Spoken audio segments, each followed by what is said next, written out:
স্বাধীনতার বাংলায় স্বাধীনতার বাংলায়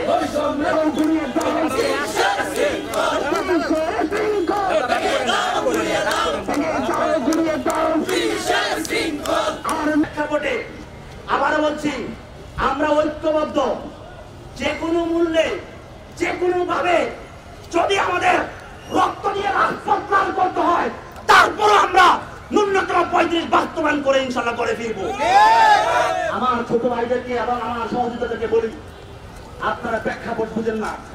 আপনারা রানিং স্টুডেন্ট, জব সেক্টরে এখন আপনারা কম্পিটিশনে নামেন নাই। কম্পিটিশনটা কত তীব্র!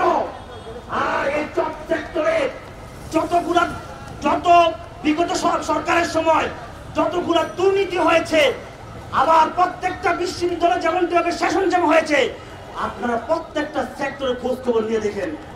যদি আমাদের ন্যূনতম 35 বাস্তবায়ন আপনারা যৌক্তিকতার সাথে আপনারা হারিয়ে দিতে পারেন, তাহলে আমরা মাঠ ছেড়ে দেবো। আর আমাদেরকে যদি না হারাতে পারেন, আমরা বলছি, আবারও দৃঢ় কণ্ঠে বলছি, আবারও ত্যাক্ত কণ্ঠে বলছি, এই দাবি আমার প্রাণের দাবি, এই দাবি আমার ভবিষ্যতের দাবি, এই দাবি আমার বাঁচা মরার লড়াইয়ের দাবি। এই দাবি থেকে আমরা বিন্দু পরিমাণ সরে আসবো না।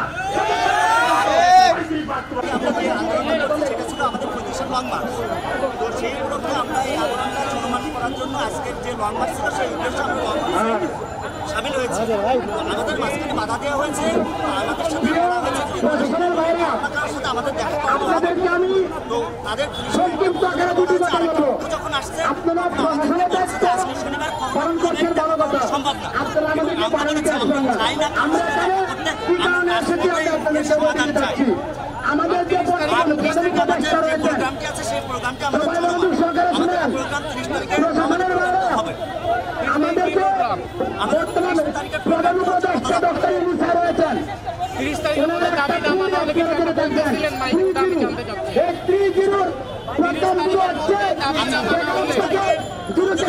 দাবি না মানা হয় তাহলে আমাদের একটানা আন্দোলন চলবে এবং এই দাবি না বাস্তবায়ন পর্যন্ত আমরা কেউ আমি হচ্ছে